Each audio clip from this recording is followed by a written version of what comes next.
வணக்கம். மற்றும் ஒரு காணொளியில் இணைந்திருக்கின்றோம். நேற்றைய தினம் கேகல் பத்ர பத்மே தொடர்பான செய்திகளை பார்த்திருக்கின்றோம். அவர் சார்ந்த தொழிற்சாலை ஒன்றும் கண்டுபிடிக்கப்பட்டுள்ளதாக நேற்றைய தினங்களில் செய்திகள் வெளியாகியிருந்தது. மேலதிக செய்திகள் இன்றைய தினமும் கேகல் பத்ர பத்மே தொடர்பில் வெளியாகி இருக்கிறது. அவைகள் தொடர்பாகத்தான் இன்றைய இந்த காணொளியில் பார்க்க போகின்றோம்.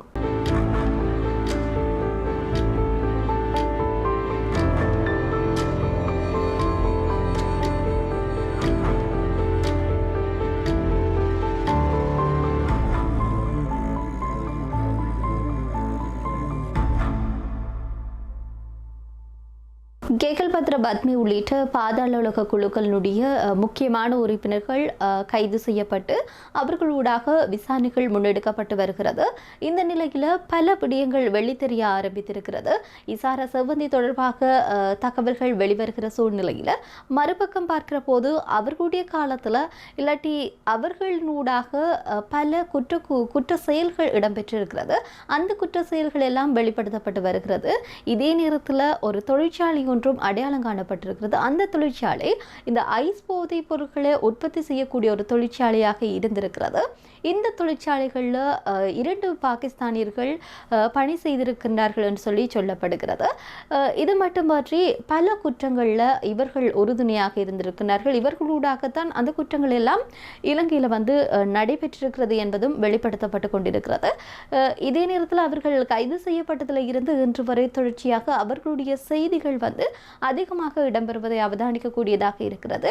அவர்களுடைய இந்த செயற்பாடுகளுக்கு பின்னாலே மிக முக்கியமான பதவிகளில் இருக்கக்கூடிய மிக முக்கியமான ஒரு போலீஸ் உயர் அதிகாரிகள் கூட தொடர்பு பட்டிருப்பதாக சொல்லப்படுகிறது. அதனூடான விசாரணைகள் எல்லாம் முன்னெடுக்கப்பட்டு கொண்டிருக்கிறது. ஆனாலும் தற்போது அவர்கள் தொடர்பான விவரங்கள் வெளிப்படுத்தப்படவில்லை. காரணம், இந்த விசாரணை ஒழுங்கான முறையில் நடைபெற வேண்டும் என்பதற்காக. அதன் அடிப்படையில் அவர்களுடைய விசாரணை ஒரு பக்கம் போகிறது. சில குறிப்பிட்ட தகவல்கள் மாத்திரம் பொதுமக்களுக்கு பல அரசியல்வாதிகளூடாகவும் அமைச்சர்களூடாகவும் வெளிப்படுத்தப்பட்டு வருகிறது. அந்த ஒரு வகையில் தான் பொது பாதுகாப்பு அமைச்சராக இருக்கக்கூடிய ஆனந்த விஜயபால ஒரு கருத்தை வெளிப்படுத்தி இருக்கின்றார். அதாவது இந்த தொழிற்சாலை கலாச்சாரம் என்பது மிக நீண்ட காலமாக இலங்கையில் நடைபெற்று கொண்டிருக்கிறது என்று சொல்லியிருக்கிறார். அதே நேரத்தில் கைது செய்யப்பட்டவர்களூடாக பல தகவல்கள் வெளிவந்து கொண்டிருக்கிறது.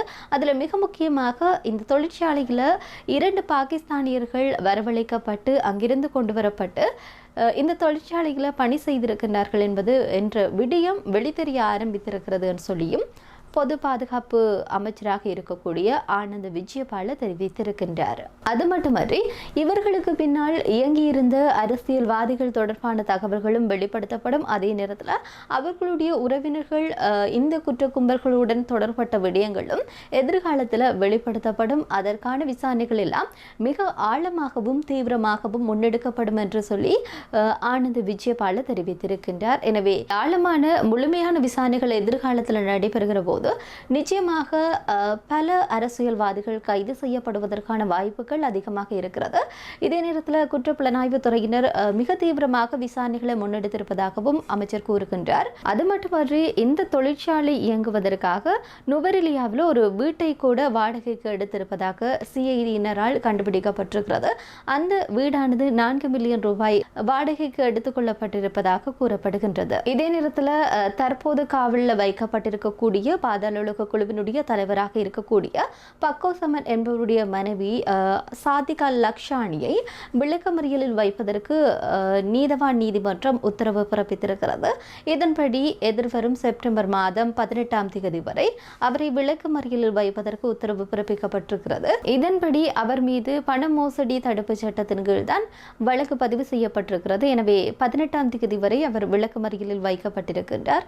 இதே நேரத்தில் இன்னும் ஒரு விடயத்தையும் சொல்ல வேண்டும். அதாவது இந்த ஆண்டு மட்டும் இந்த இலங்கைக்கு அழைத்து வரப்பட்டவர் குற்ற கும்பல்கள் உறுப்பினர்களுடைய எண்ணிக்கையை பார்க்கிற போது 17ஆக காணப்படுகிறது.